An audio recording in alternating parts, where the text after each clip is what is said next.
નમસ્કાર બાળકો, આજે આપણે સંકીર્ણ સંયોજનોમાં સમઘટકતા ટોપિકમાં સવર્ગાંક 6 માટેની સમઘટકતાઓ વિચારીએ. હવે સવર્ગાંક 6 માટે બે પ્રકારની સમઘટકતા વિચારાય. આપણે બંધારણીય સમઘટકતાની તો વાત જ નથી કરતા, એ બુકમાં આવી ગઈ છે. એક છે ભૌમિતિક સમઘટકતા, એ પણ વિચારવી પડે.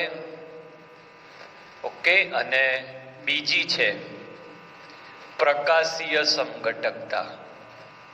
તો મસ્ત ટ્રીક તમને આપું છું, જોતા રહેજો.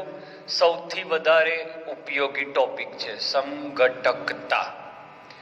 ભૌમિતિક સમઘટકતાને હું જીઆઈ કહીશ, એટલે કે જીઓમેટ્રિકલ આઇસોમર, બરાબર. પ્રકાશીય સમઘટકને OI કહીશ. OI મતલબ ઓપ્ટિકલ આઇસોમર. ઓકે, અને બંનેનો સરવાળો કરો એટલે કુલ અવકાશીય સમઘટક મળે. તો કુલ અવકાશીય સમઘટક SI, સ્ટીરિયો આઇસોમર. અવકાશીય સમઘટકને ઇંગ્લિશમાં સ્ટીરિયો આઇસોમર કહેવાય. તો સ્ટીરિયો આઇસોમર બરાબર geometrical isomer plus optical isomer. Okay, હવે ઓપ્ટિકલ આઇસોમર માટેની શરત, ક્યારે ઓપ્ટિકલ આઇસોમર મળે? તો ઓછામાં ઓછો એક બહુદંતીય લિગેન્ડ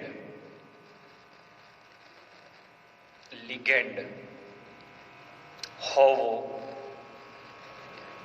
જરૂરી છે. એટલે કે કિલેટ રચના. બહુદંતીય લિગેન્ડ હશે એટલે વલય રચના બનશે, જેમ કે ઇથેન 1,2 ડાયમાઇન. ઓકે, તો ઓછામાં ઓછો એક બહુદંતીય લિગેન્ડ હોવો જરૂરી છે. એટલે કે કહી શકાય કે કિલેટ રચના હોવી જરૂરી છે. શરત નંબર 1. સવર્ગાંક 6 હોય ત્યારે ઓપ્ટિકલ આઇસોમેરિઝમ રચાય. ક્યારે ઓપ્ટિકલ આઇસોમેરિઝમ ના રચાય એની પણ સરસ ટ્રીક આપી દઉં. ટ્રીક, ક્યારે ઓપ્ટિકલ આઇસોમર શક્ય નથી. આનું પેમ્પલેટ તમને મોકલવાનો જ છું, તમારે એમાંથી જ વાંચવાનું છે. પણ એ વાંચો ત્યારે આ બધા શબ્દોનો તમને જ્ઞાન રહે એટલા માટે. તો ઓપ્ટિકલ આઇસોમેરિઝમ ક્યારે શક્ય નથી? તો જ્યારે સમમિત તલ હાજર હોય. સમમિત તલને આપણે થિયરીમાં પ્લેન ઓફ સિમેટ્રી કહીશું. પ્લેન ઓફ સિમેટ્રી હોય એટલે પ્લેન ઓફ સિમેટ્રી એટલે શું? તો એવો એક ભાગ કે જેની બંને બાજુ સરખી હોય. જેમ કે આ રીતે હોય, એમ CL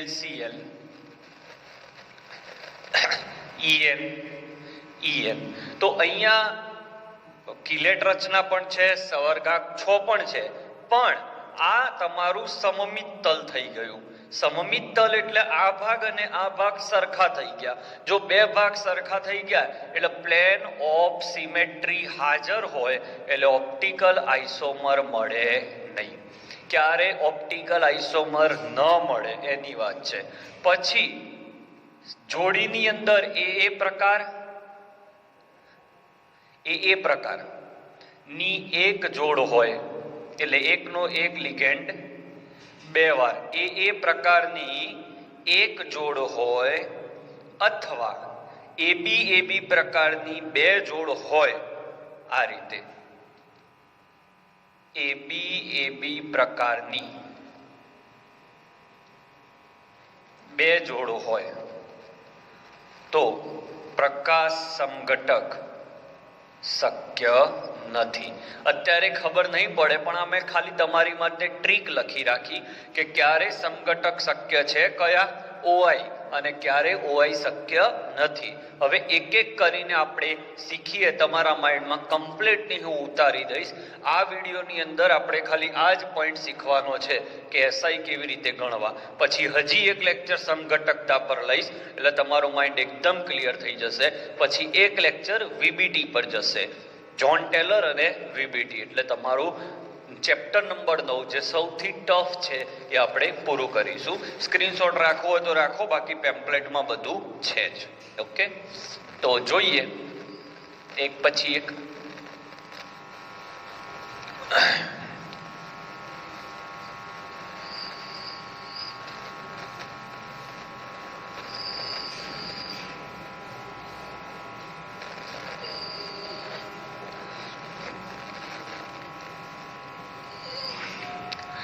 તો પહેલો પોઈન્ટ આપણે લઈએ, એની અંદર શું જોવાનું રહેશે? તો એમાં પહેલું લઈએ એમ. જોજો, સ્મોલ એ અને સ્મોલ બી નો આપણે ઉપયોગ કરીએ. તો એમ A2 B4.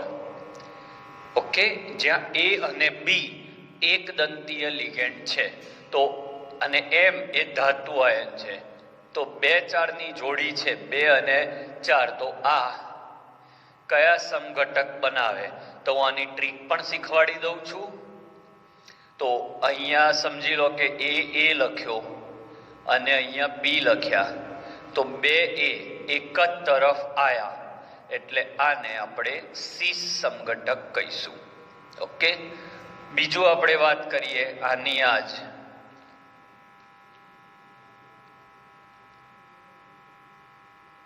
હવે અહીંયા A અને અહીંયા A, આ B અને આ B. તો આ કયો સમઘટક થયો? ટ્રાન્સ. ઓકે, તો આના GI કેટલા? તો આના GI 2 થયા, સીસ અને ટ્રાન્સ. હવે OI ની ચર્ચા કરો. તો OI માટે મેં તમને ટ્રીક આપી હતી કે AA એક વાર હોય તો જો AA એક વાર થઈ ગયા, તો એક વાર AA ની જોડી આવી ગઈ એક દંતીય લિગેન્ડમાં, A ની જોડી એક વાર આવી ગઈ એટલે આ 0 થઈ જાય. ટ્રીક આપેલી છે, વાંચતા રહેજો. અને આ બેનો સરવાળો થાય 2. ઓકે, તો મેથડ નંબર 1 એમ A2 B4 માટે સમઘટકોની સંખ્યા. બરાબર. હવે આપણે લઈએ એમ A3 B3. હવે એમ A3 B3 ની અંદર તમને 2 સમઘટક મળશે જે આપણે બુકમાં ભણ્યા છીએ આ રીતે.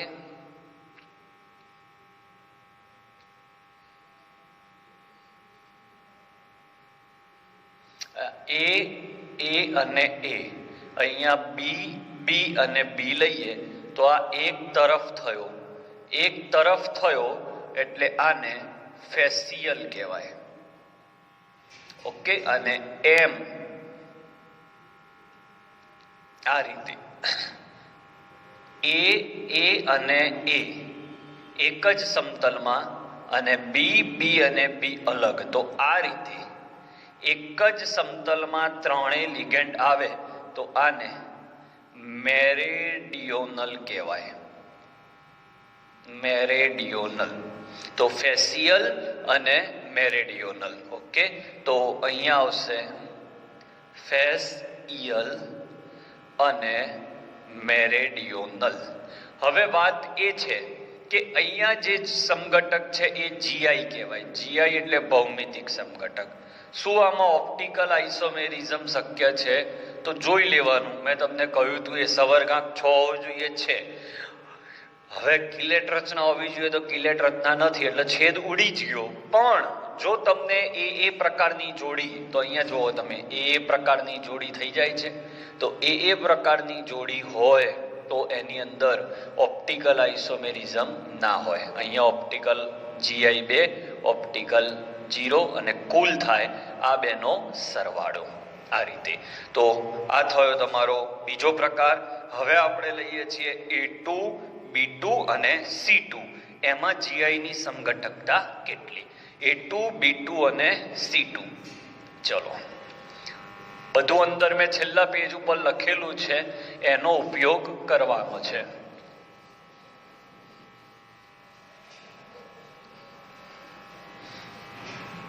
અહીંયા આપણે જોઈએ એમ હવે હું ડાયરેક્ટ તમને જે પેલી ટ્રીક આપી છે એનો ઉપયોગ કરાવીશ એમ A2 B2 અને C2 તો આની શક્ય જોડ કઈ કઈ આવે તો શક્ય જોડ AA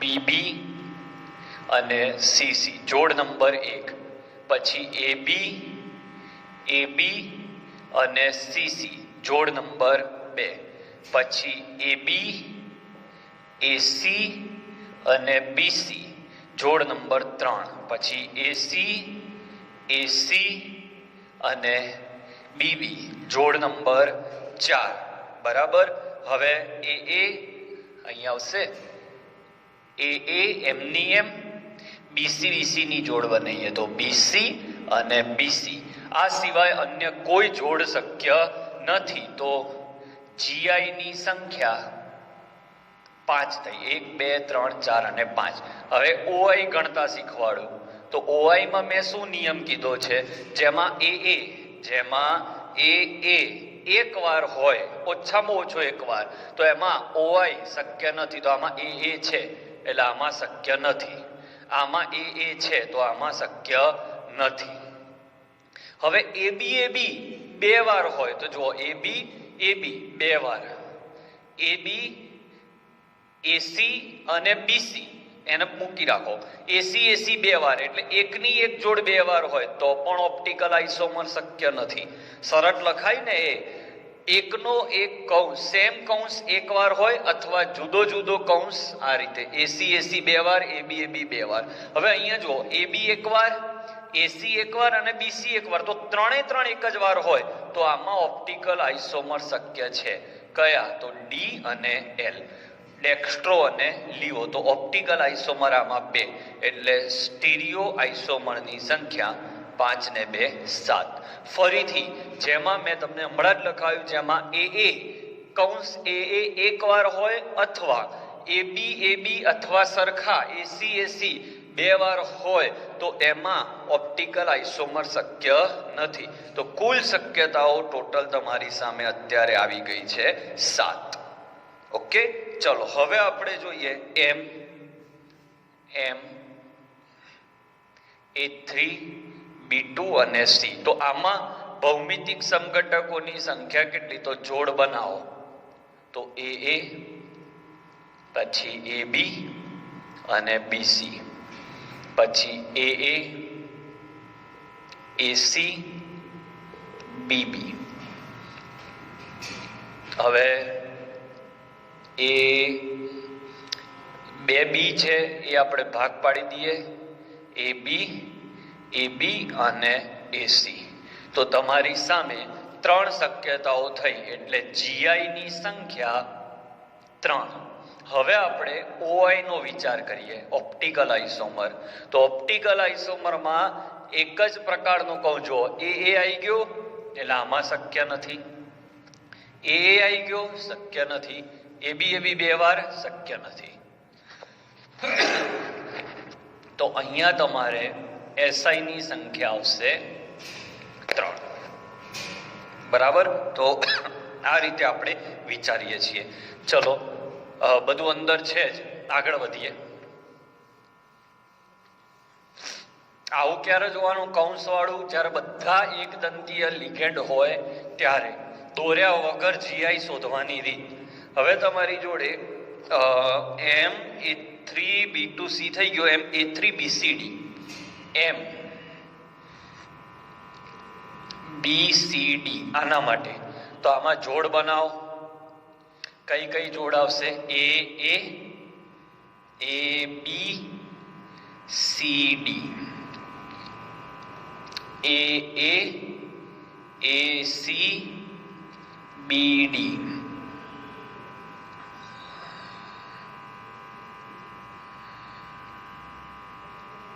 3 તો થઈ ગઈ ઓકે, ચોથી ત્રણે ત્રણ જોડે અલગ. તો જીઆઈ ની સંખ્યા 4, ઓઆઈ ની સંખ્યા ગણીએ હવે આપણે. તો ઓઆઈ ની સંખ્યા કેટલી? તો આમાં એ આવી ગયો એટલે આમાં શક્ય નથી, આમાં એ આવી ગયો એટલે આમાં શક્ય નથી, આમાં એ આવી ગયો એટલે આમાં શક્ય નથી, આમાં એ નથી.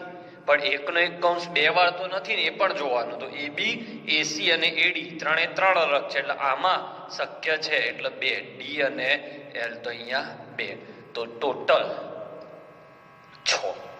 તો આ જે શીખવાડું છું ક્યારનો, એમાં એકદમ ક્લિયર કરી લો ટોપિક. જ્યારે બધા જ એક દંતીય લિગેન્ડ હોય ત્યારે આ ટ્રીક, કઈ ટ્રીક? એ પછી એબી ઉપયોગમાં લેવી, એ સિવાય નહીં. ઉપયોગમાં લેવી એ સિવાય નહીં. આ એક દંતીયની વાત છે. પછી એક દંતીયથી વધારે થઈ જાય તો શું કરવું, એના માટે આપણે આગળ વધીએ છીએ. ઓકે, તો એક દંતીયમાં આ આપણે પૂરું કર્યું. હવે આપણે બહુદંતીયમાં કેવી રીતે સમઘટકો શોધવા એની ચર્ચા કરીએ.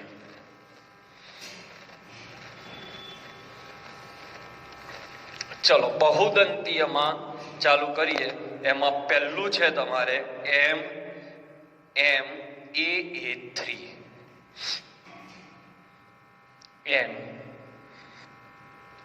MAA3 એટલે દ્વિદંતીય કૌંસમાં છે ને એટલા માટે, અને થ્વાઇસ. તો સૌથી પહેલા આપણે આનો સવર્ગાંક નક્કી કરીશું.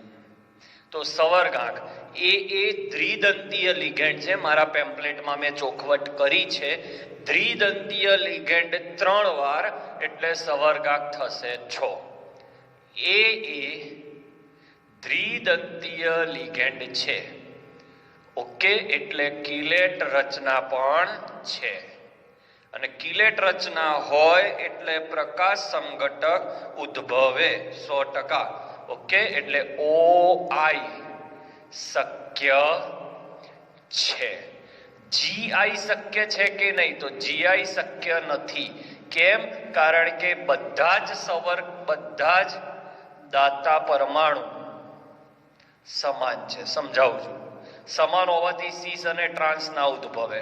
ઓકે, એટલે SI ની સંખ્યા સમજાઈ દઉં છું. GI પ્લસ SI કરું તો GI 0 છે, સોરી OI, અને ઓપ્ટિકલ આઇસોમર 2 ઉદ્ભવે, ડેક્સ્ટ્રો અને લીઓ, એટલે 2. જવાબ આવશે 2. ચલો હું દોરીને બતાવું. કોઈ પણ પ્રશ્ન સોલ્વ કરવાની આ ટ્રીક છે, જોઈ લો. સમજી લો કે મેં અહીંયા Fe En થ્વાઇસ લીધા 3+, તો આ વચ્ચે Fe દોર્યો 6 આ રીતે આવી જશે. વાર લાગશે પણ સમજવાની મજા આવશે. ઇથેન 1,2 ડાયમાઇન ને આ રીતે દોરાય. આ 1, આ 2. વાર લાગશે પણ સમજજો બરાબર.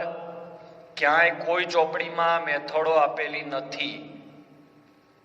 હવે જો આમાં ભૌમિતિક સમઘટક શક્ય કેમ નથી, એનું હું તમને પ્રોપર રીઝન આપું કે ભૌમિતિક સમઘટક કેમ શક્ય નથી. તો GI ની સંખ્યા 0 કેમ? તો તમે અહીંયા જુઓ તો બધા દાતા પરમાણુ, આને દાતા પરમાણુ કહેવાય. બધા જ દાતા પરમાણુ સરખા છે, કારણ કે બધા જ દાતા પરમાણુ નાઇટ્રોજન જ છે. એટલે તમે સ્થાન બદલો તો એ નાઇટ્રોજનનો નાઇટ્રોજન આવે. એટલે GI શક્ય નથી. OI કયા શક્ય છે? તો આ મુખ્ય સંયોજન ગણો અને આ તમે એનું અહીંયા પ્રતિબિંબ લો તો એક ડેક્સ્ટ્રો હોય અને એક લીવો હોય.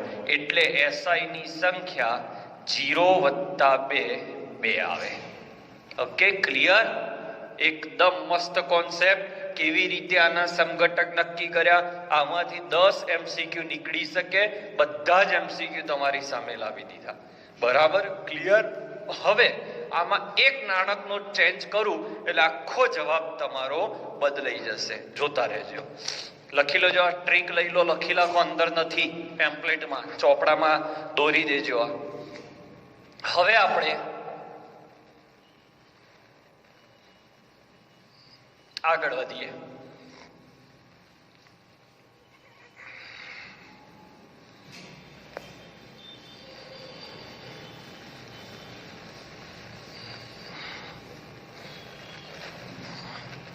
કે આ જગ્યાએ તમારી જોડે એમ AB3 હોય, મતલબ કે દ્વિદંતીય લિગેન્ડ 3 વાર. એ વાત તો સાચી, પણ એ દ્વિદંતીય લિગેન્ડના જે દાતા પરમાણુ છે એ સમાન નહીં હોય. દાતા પરમાણુ સમાન નહીં હોય. સમજાવું છું ધીમે ધીમે. હવે સૌથી પહેલું કામ આપણે આનું સવર્ગાંક લઈશું. તો સવર્ગાંક 6. લિગેન્ડ કયો છે? દ્વિદંતીય છે, એટલે કિલેટ રચના તો છે જ. ઓકે, કિલેટ રચના છે. જીઆઈ લેવાશે કે નહીં? તો આમાં AB ના દાતા પરમાણુ જુદા હોય. AB ના દાતા પરમાણુ જુદા હોય છે, અને AB ના દાતા પરમાણુ જુદા હોવાના કારણે ઉદાહરણ તમે આનો ગ્લાયસિનેટો લઈ શકો. એમાં ગ્લાયસિનેટોમાં ગ્લાયસિન લાગે, જેમાં NH2 સમૂહ અને COO- સમૂહ હોય. આ રીતે તો એક દાતા પરમાણુ નાઇટ્રોજન છે અને એક દાતા પરમાણુ ઓક્સિજન છે. તો આમાં GI શક્ય છે 2. ઓકે, સીસ અને ટ્રાન્સ. અને OI તો શક્ય છે જ, કારણ કે કિલેટ રચના છે, સવર્ગાંક 6 છે, એટલે OI શક્ય છે. એટલે SI એટલે આ બેનો સરવાળો જવાબ આવશે 4. તો પેલામાં ને આમાં શું ફરક છે? આની આગળના ઉદાહરણમાં અહીંયા હતું એટલે બધા દાતા પરમાણુ સમાન થતા હતા, અને બધા દાતા પરમાણુ સમાન થતા હતા એના કારણે તકલીફ એ હતી કે એના કારણે તે સીસ અને ટ્રાન્સ નતા બની શકતા. આમે લખ્યું ભલે, પણ આની અંદર એક ખાસ નોંધ, બહુ જ બ્રિલિયન્ટ વિદ્યાર્થીઓ હોય એ જ આ નોંધ ધ્યાનમાં રાખજો. બાકી બહુ મગજ પર લેતા નહીં. આ પોઈન્ટ તમારા માટે લખું છું ખાલી. બહુ જ બ્રિલિયન્ટ વિચારો હોય તો જ. આમાં 2 દાતા પરમાણુ છે, નાઇટ્રોજન અને ઓક્સિજન, છતાં આ દ્વિદંતીય તરીકે વર્તતા નથી. બોલો આવું કેમ? 2 દાતા પરમાણુ હોવા છતાં તે દ્વિદંતીય સ્વરૂપે વર્તતા નથી. આવું કેમ? તો એનું કારણ એ છે કે અહીંયા તમે સમૂહ જુઓ તો એ જ્યારે M સાથે જોડાવાનો ટ્રાય કરે તો આ N, ચલો આ O, આ C ડબલ બોન્ડ O, પછી અહીંયા CH2 આવે છે. તો એ આ જે આખી રચના છે એમાં ખૂણો બહુ નાનો પડે છે. ખૂણો નાનો હોવાના કારણે એમાં દ્વિદંત હોવા છતાં તે ખૂણો નાનો હોવાથી અસ્થાયી બની જાય છે, અને અસ્થાયી બનતો હોવાથી તે દ્વિદંતીય તરીકે ખાસ વર્તતો નથી. ઓકે, ચલો આગળ વધીએ.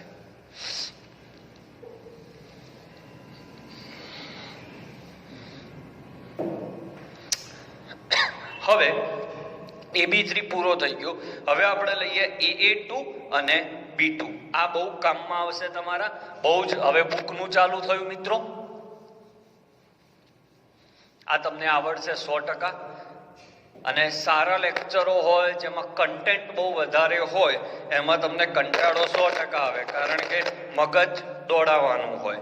તો ઉદાહરણ M AA2 અને B2. તો આમાં તો સૌથી પહેલા સવર્ગાંક. તો આ જે AA છે, AA એ દ્વિદંતીય લિગેન્ડ છે. દ્વિદંતીય લિગેન્ડ 2 વાર એટલે 4 થયા, 2 દુ 4, અને એકલો પડી ગયો એ એક દંતીય 2 વાર એટલે 4 ને 2 6, એટલે સવર્ગાંક થયો તમારે 6. એ દ્વિદંતીય છે એટલે કિલેટ રચના છે. બી એ એક દંતીય છે, એકલો છે. તો આ રીતે આપણે જોઈએ તો આમાં દ્વિદંતીય હોય છે, સવર્ગાંક 6 છે એટલે પ્રકાશ સમઘટક બનશે, અને એક દંતીય લિગેન્ડ પણ છે એટલે જીઆઈ પણ બનશે. તો હું બંને દોરું, જો એમ પહેલા જીઆઈ દોરું છું. જીઆઈ એટલે ભૌમિતિક સમઘટકો. જો બી 2 વાર, ચલો માની લો એક ઉદાહરણથી શીખવાડો એટલે તમને ઘર જેવું લાગે. તમને આવું આપ્યું Fe En twice Cl2 plus, આનું દોરવાનું કીધું. તો જો એ ટ્વાઇસ B2, તો Cl 2 વાર, તો અહીંયા Cl. હવે En 2 વાર, તો En, તો 2 Cl એક તરફ એટલે 6. જોતા રહેજો. હવે આનો ટ્રાન્સ દોરું. Trans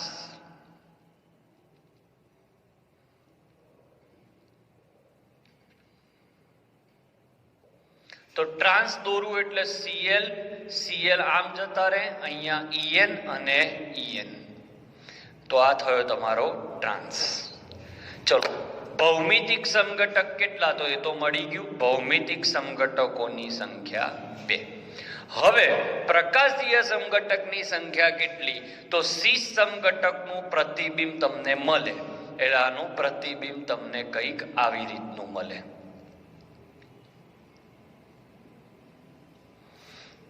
Cl En okay. પણ આનું પ્રતિબિંબ એનું એ જ મળે.